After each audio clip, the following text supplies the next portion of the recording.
Les gars, on se retrouve pour l'après-match de France-Allemagne, un match où j'ai été déçu du comportement de toute l'équipe de France, mis à part peut-être Dembélé qui a provoqué de temps en temps, surtout en première mi-temps. Mais franchement, une équipe de France sans envie, ça compense aussi par le fait qu'on s'est pris un but très très tôt par un chef-d'œuvre de Florian Wirtz. Si vous avez vu l'avant-match, les gars, je vous l'ai dit, Florian Wirtz allait marquer un but comme seul lui peut le faire. Qu'est-ce qu'il a fait? 7 secondes de jeu, pas décisif de Toni Kroos et Florian Wirtz qui allume cette cage, une barre rentrante, magnifique pour Samba qui n'avait pas le temps de faire ses lacets, se prend un but, il peut rien faire le pauvre, mais voilà, Florian Wirtz c'est un joueur exceptionnel, Toni Kroos qui fait la passe décisive au début de l'action, Toni Kroos qui revient voilà, après 2021, après la défaite subie contre l'Angleterre à l'Euro 2020, il revient et 10 secondes qui lui a suivi pour être décisif, Toni Kroos qui a été dans un fauteuil ce soir avec Gundogan, avec Wirtz, avec Musiala, le milieu de terrain allemand et était dans un fauteuil. Il y avait, en fait, pourquoi ils étaient dans un fauteuil comme ça? Parce qu'on a manqué d'agressivité sur le porteur du ballon.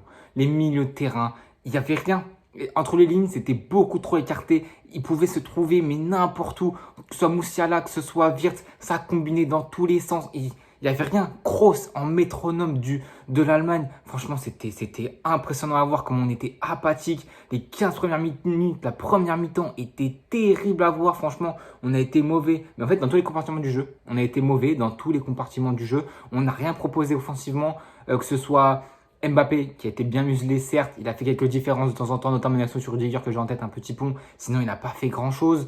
Que ce soit Dembélé, si Dembélé, voilà, lui a provoqué, surtout en première mi-temps, à un moment donné, la plus grosse action du match, je pense, de notre côté en tout cas, une combinaison avec Jules Koundé qui combine avec Dembélé, qui fait une passe à Marcus Thuram. Marcus Thuram qui tire et qui te l'a mis à Datawin, qui l'a mis à Bamako. Bref, une frappe éclatée. Thuram qui a été éclaté, mais bon, voilà, c'est des contextes difficiles pour des numéros 9 comme ça, qui, quand t'as pas beaucoup le ballon. Première mi-temps, on a eu que 32% de possession, etc.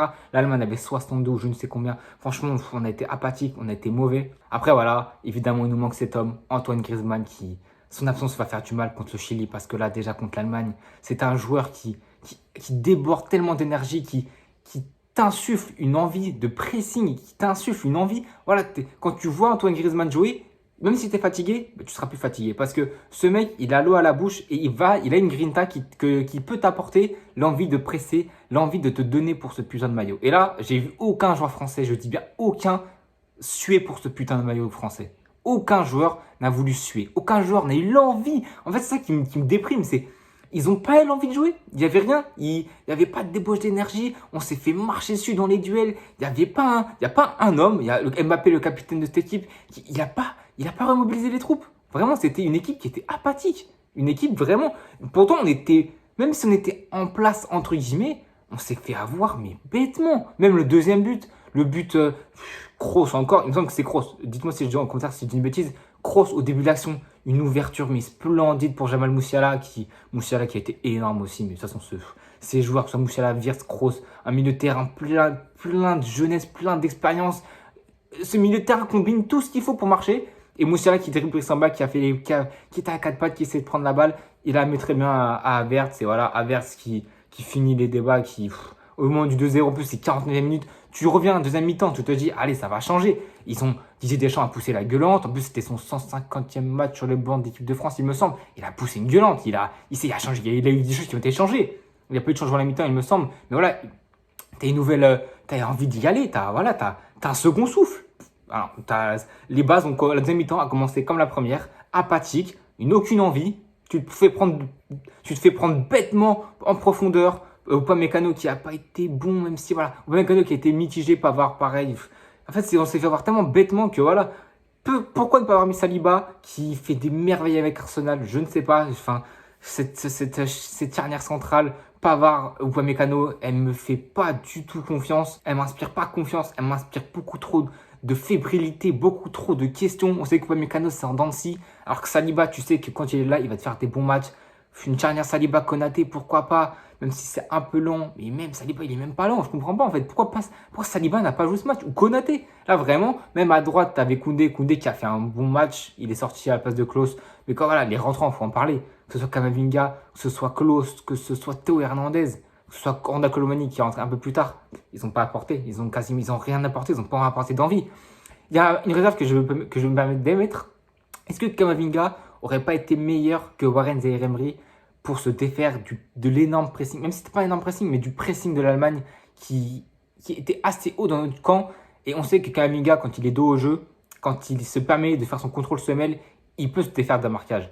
Il peut te trouver des angles de passe. Il peut, voilà, en une passe clé, une passe de génie, il te débloque une situation, il te débloque un pressing, il t'élimine 2-3 joueurs. Warren Zaïre-Emery est un peu jeune et on sentait, personnellement, j'ai senti, dis-moi comme bien ça, je dis des bêtises, mais physiquement, c'était un peu dur pour lui. Il s'est fait bouger par l'expérience de Gundogan, Hendrich qui a été très bon.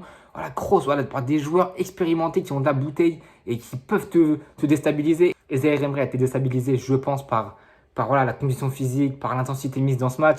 Et Kamavinga sait résister à ça, je pense, et aurait peut-être été mieux que Warren Zaïre-Emery. Après, voilà, c'est des suppositions. Je dis ça, peut-être que je me trompe totalement. De toute façon, on ne va pas refaire l'histoire. On se prend une déblaque de 0. Qu'est-ce que tu veux que je te dise? On a été mauvais, il n'y a pas eu d'envie, il n'y a pas eu d'intensité. La Mannschaft a été beaucoup trop fort comparé à nous. Franchement, ils m'ont pas épaté, mais franchement, si, ils m'ont épaté. Ils vont me retirer les mots de la bouche. Ils m'ont épaté. En fait, le milieu de terrain était en osmose. C'était magnifique de voir ça. Franchement, je suis français, hein, je suis 100% français, mais quand j'ai vu ce milieu de terrain, comment ça permutait. Florian Wirtz, il était à gauche, il était à droite, ça dédoublait avec Moussiala, ça permutait. Il y avait du mouvement partout. C'était une équipe qui avait envie de gagner, qui avait envie de faire bien pour sa patrie, pour sa nation. Voilà, une équipe qui a mouillé le maillot, et même les défenseurs. Le latéral gauche, c'était sa première sélection Middelstadt, c'était sa première titularisation, il a fait le boulot. C'était un peu compliqué au début pour lui pour prendre ses marques, sachant que ta première titularisation, ta première sélection en Allemagne, ton premier match c'est contre Dembélé, donc tu vas passer une sale soirée. Mais non, il s'est fait passer 2-3 fois et après, il s'est remis dans le match, il s'est concentré, il a été fort, il a été bon, il n'a pas amusé Dembélé, mais Dembélé n'a plus été dangereux après, surtout en deuxième mi-temps. Et franchement, Rudiger a été solide, Jonathan a été solide, que ce soit à droite, Kimmich qui a dépanné, a été solide aussi. Une équipe de la Mannschaft qui nous a défoncé clairement, qui dans l'intensité, dans l'envie, en fait dans tout. Le principal mot qu'on peut retirer de ce match, c'est l'envie, c'est l'intensité, c'est mouiller ce putain de maillot. Et ça, c'est ce que les joueurs n'ont pas fait. Et c'est ce que des joueurs comme Mbappé, comme un cadre comme Mbappé, qui a le brassard de capitaine, doit à un moment donné dire, les gars, il faut qu'on se reprenne. Griezmann, je suis sûr et certain que Griezmann était sur ce terrain, il n'y aurait pas eu ça. Il n'y aurait pas eu autant de nonchalance. En fait, on s'est senti vraiment comme si on affrontait une équipe hors de portée. Une équipe qui même avant le match, tu sais qu'ils vont gagner. Alors que non, c'est l'Allemagne qui a galéré, une passation de pouvoir. Nagelsmann est revenu sur le banc, etc. Il est venu carrément sur le banc, il est devenu sélectionneur. Ça va un peu mieux pour eux. Mais déjà, franchement, l'Allemagne...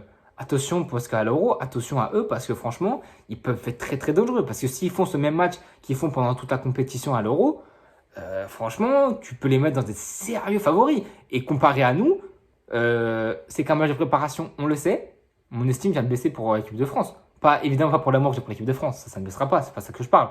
C'est vraiment dans la confiance que j'ai en cette équipe. Parce que, ok, il n'y a pas eu Griezmann, ok, il n'y avait pas Maignan, etc., qui était blessé, etc. Mais franchement, cette équipe ne m'a pas donné satisfaction. Encore, tu perds avec la manière. Ok, tu as essayé de proposer du jeu. Mais là, tu n'as rien proposé. Sur les 90 minutes, tu as proposé 10 minutes de jeu, 15 minutes à tout casser. Sinon, tu n'as rien proposé, tu t'es fait bouffer. Et franchement, si on joue comme ça, à l'Euro, avec le groupe qu'on a, que ce soit c'est l'Autriche et les Pays-Bas, attention, hein, parce que franchement, on peut vite se faire des illusions et on peut vite descendre de notre piédestal parce qu'on est les grands favoris. Il va falloir se mettre la tête à l'endroit et confirmer ton statut. C'est que des matchs de préparation, on le sait, mais à un moment donné, il va falloir se réveiller.